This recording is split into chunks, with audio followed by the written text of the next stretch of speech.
Hi guys, welcome back to my channel. Ayan, for today's video. So ito nga pala mga idol ang akon merienda. So syempre halit naman ni sa akon boss, ginatag sa akon boss na mga mababuot. So of course, thank you boss and thank you God sa blessings na ito. Ayan. Napakasarap niya mga idol oh. Wow. Yummy yummy talaga.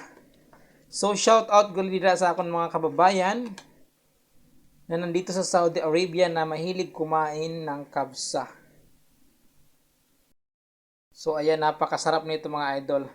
So of course, shout out sa akon mga followers. Ayan, sa saan man sulok ng mundo, shout out po and sa mga viewers ko. Sa mga taga Aroroy Masbati, shout out. Salamat po sa mga nanonood sa akong video, nagsi-share. Ayan, nagpo-follow.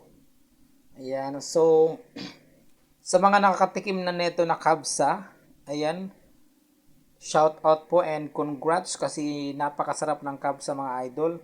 Sa hindi po nakakaalam na hindi pa nakakain ng kabsa, ito po ay napakasarap na pagkain dito sa Saudi Arabia. Ayan. Salamat po at syempre ayaw kalimutin mag-follow and mag-share. So ayan mga idol. So syempre may mga kapartner ini siya ng mga onion and ayan, lemon. So thank you boss again and thank you God sa grasya na ito. Salamat sa mga nanonood, nagpo-follow, nagsi-share. Salamat. So sa mga GC ko dyan, mga GC, sa mga admin ng bawat GC na pinagsisharean ko ng aking video, salamat po admin sa pag-accept sa akong sharing.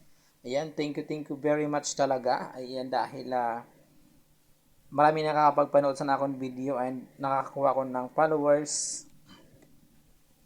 Kaya naman titirahin na natin itong mga idol, baka tirahin pa ng iba. Sarap nito mga idol. Ano siya, lechon po na siya mga idol, ng lechon manok. So, hasta na lang din na akong video. Ayaw po kalimutin mag-follow and mag-share. At syempre mag-subscribe sa aking YouTube channel na Bisayang Dax TV. Bye-bye!